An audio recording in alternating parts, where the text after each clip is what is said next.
Assalamualaikum warahmatullahi wabarakatuh. Selamat pagi semuanya. Kembali lagi dengan saya Tarisa Febrianti dan rekan saya Nurul Aminin. Di sini kami akan menemani kalian untuk beberapa menit ke depan.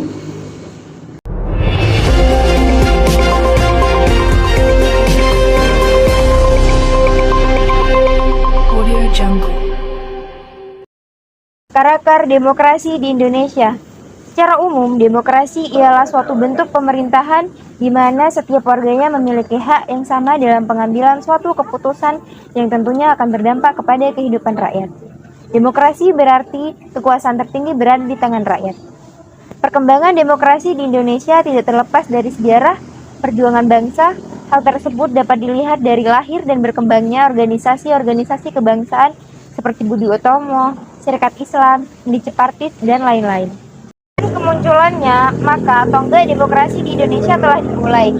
Terlebih ketika adanya Kongres Pemuda II, di mana melalui Kongres Pemuda II tersebut telah membuahkan hasil kesepakatan penting dan telah menyatukan semua komponen pemuda di Indonesia yang mulanya kedaerahan menjadi nasional. Peristiwa tersebut juga sering disebut dengan lahirnya pemuda. Kemudian, pada perkembangan selanjutnya, rakyat menjadi penting bagi pelaksanaan suatu tatanan negara, di mana sistem ini diterapkan dalam sistem politik Indonesia dalam beberapa masa, yakni yang pertama, demokrasi Indonesia pada awal kemerdekaan tahun 1945 sampai 1949 yang berisi proklamasi 17 Agustus 1945, sidang-sidang PPKI, maklumat, pemerintahan, dan pembentukan pemerintahan kabinet telah membentuk Indonesia menjadi sebuah negara demokrasi yang bertujuan mensejahterakan rakyatnya, mempunyai struktur masyarakat yang setara, dan mempunyai hukum yang diciptakan untuk melindungi semua warga masyarakatnya. Yang kedua, demokrasi liberal di Indonesia pada tahun 1950 sampai 1959 yang berisi melaksanakan demokrasi parlementer yang liberal. Demokrasi parlementer telah mendorong lahirnya partai-partai politik. Partai-partai inilah yang akan menjalankan pemerintahan di parlemen. Pergantian kabinet berlangsung sangat cepat karena adanya partai oposisi yang berada di luar pemerintahan, yang menjadi lawan politik dan siap untuk saling menjatuhkan.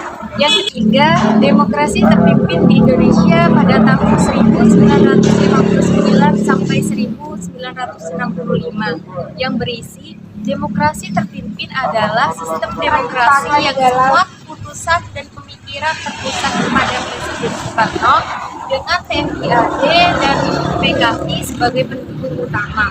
Sistem ekonomi yang dipakai pada saat ini adalah sistem ekonomi etatisme, yaitu sistem perekonomian yang semua kegiatan diatur dan dikendalikan oleh pemerintah. Yang keempat, demokrasi Pancasila masa Orde Baru pada tahun 1966 sampai 1998 berisi satu, demokrasi Pancasila adalah sistem demokrasi yang konstitusional yang mengedepankan mekanisme kedaulatan rakyat dalam penyelenggaraan. Dua, MPR adalah pemegang kekuasaan tertinggi dan Presiden adalah mandataris MPR. Tiga, terjadi penyederhanaan partai politik, pemilu yang berkesinambungan, dui fungsi ABRI, dan penataran P4, pedoman penghayatan dan pengamalan Pancasila. 4, dominasi Golkar. 5, pembangunan berjalan besar. Yang kelima, demokrasi Indonesia masa reformasi tahun 1998 sampai sekarang yang berisi satu, demokrasi reformasi masih didasari oleh Pancasila dan Undang-Undang Dasar tahun 1945, tetapi dengan penyempurnaan terhadap sejumlah peraturan yang dinilai tidak demokratis.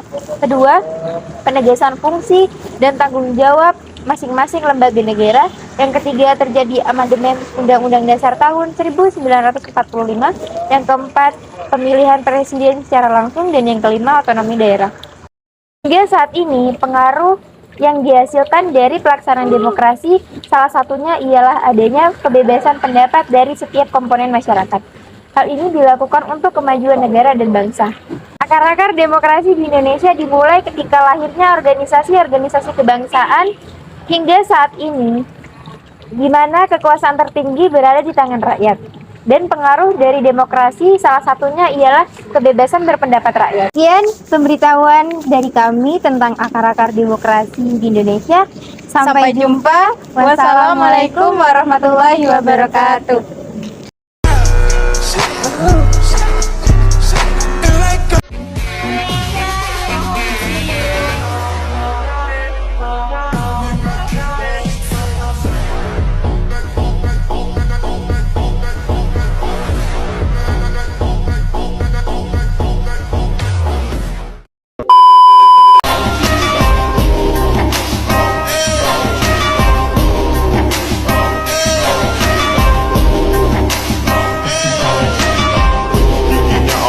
Orang rantau tinggal Indonesia Tuyo gundul kesana sering nyampe kendut Yang kedua telatih lo tampak tuyo Sangkau jalannya miring-miring